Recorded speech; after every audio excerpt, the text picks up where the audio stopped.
एक था रौनक, जैसा नाम वैसा रूप। अकल में भी उसका मुकाबला कोई नहीं कर सकता था। एक दिन उसने घर के बाहर बड़े बड़े अक्षरों में लिखा, यहाँ अकल बिकती है। उसका घर बीच बाजार में था। हर आने जाने वाला वहाँ से जरूर गुजरता था। हर कोई बोर्ड देखता, हंसना और आगे बढ़ जाता। रौनक को विश्वास था कि उसकी दुकान एक दिन जरूर चलेगी। एक दिन एक अमीर महाजन का बेटा वहां से गुजरा। दुकान देखकर उससे रहा नहीं गया। उसने अंदर जाकर रौनक से पूछा, यहाँ कैसी अकल मिलती है और उसकी कीमत क्या है। उसने कहा, यह इस बात पर निर्भर करता है कि तुम इस पर कितना पैसा खर्च कर सकते हो। गप्पू ने जेब से 1 रुपया निकालकर पूछा, इस रुपए के बदले कौन सी अकल मिलेगी और कितनी? भाई, 1 रुपए की अकल से तुम 1 लाख रुपया बचा सकते हो। गप्पू ने 1 रुपया दे दिया। बदले में रौनक ने कागज पर लिख कर दिया, जहाँ 2 आदमी लड़ झगड़ रहे हो वहाँ खड़े रहना बेवकूफ़ी है। गप्पू घर पहुंचा और उसने अपने पिता को कागज दिया। कंजूस पिता ने कागज पढ़ा तो वह गुस्से से आग बबूला हो गया।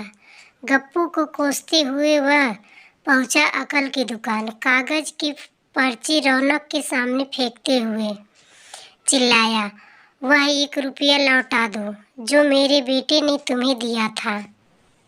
रौनक ने कहा, ठीक है, लौटा देता हूँ, लेकिन शर्त यह है कि तुम्हारा बेटा मेरी सलाह पर कभी अमल नहीं करेगा।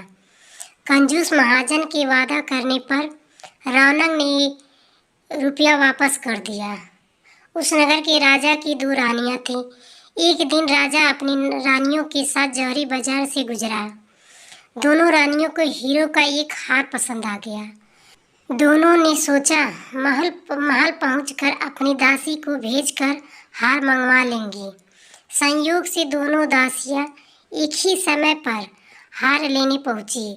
बड़ी रानी की दासी बोली, मैं बड़ी रानी की सेवा करती हूँ, इसलिए हार मैं लेकर जाऊंगी। दूसरी बोली, पर राजा तो छोटी रानी को ज़्यादा प्यार करते हैं, इसलिए हार पर मेरा हक है। गप्पू उसी दुकान के पास खड़ा था। उसने दासियों को लड़ते हुए देखा। दोनों दासियों ने कहा वे अपनी रानियों से शिकायत करेंगी। जब बिना फैसले के वे दोनों जा रही थीं, तब उन्होंने गप्पू को देखा। वो बोली, यहाँ जो कुछ हुआ तुम उसके गवाह रहना। दासियों ने रानी से और रानियों ने राजा से शिकायत की। राजा ने दासियों की खबर ली। दासियों ने कहा, गप्पू से पूछ लो, वह वहीं पर मौजूद था। राजा ने कहा, बुलाओ गप्पू को गवाही के लिए, कल झगड़े का निपटारा होगा। इधर गप्पू हैरान, पिता परेशान। आखिर दोनों पहुंचे अकल की दुकान। माफ़ी मांगी और मदद भी। रानू ने कहा, मदद तो मैं कर दूंगा, पर अब तो मैं अकल दूंगा। उसकी कीमत 5,000 रुपये। मरता क्या ना करता। कंजूस पिता के कुढ़ते हुए दिए 5,000। रौनक ने अकल दी कि गवाही के समय गप्पू पागलपन का नाटक करे और दासियों के विरुद्ध कुछ ना कहे। अगले दिन गप्पू पहुंचा दरबार में, करने लगा पागलों जैसी हरकतें। राजा ने उसे वापस भेज दिया और कहा, पागल की गवाही पर भरोसा नहीं कर सकते। गवाही के अभाव में राजा ने आदेश दिया, दोनों रानी अपनी दासियों को सजा दें, क्योंकि यह पता लगाना बहुत ही मुश्किल है कि झगड़ा किसने शुरू किया। बड़ी रानी तो बड़ी खुश हुई। छोटी को बहुत गुस्सा आया। गप्पू को पता चला कि छोटी रानी मुझसे नाराज़ है, तो फिर अपनी सुरक्षा के लिए परेशान हो गया। फिर पहुंचा अकल की दुकान। रौनक ने कहा, इस बार अकल की कीमत 10,000 रुपये।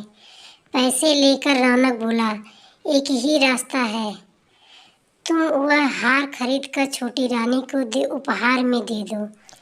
गप्पू सकते में आ गया। बोला, अरे ऐसा कैसे हो सकता है, उसकी कीमत तो 1 लाख रुपए है। रौनक बोला, कहा था ना उस दिन जब तुम पहली बार आए थे कि 1 रुपए की अकल से तुम 1 लाख रुपए बचा सकते हो।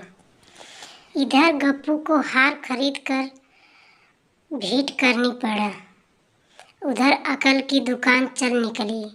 कंजूस महाजन सिर पीट कर रह गया।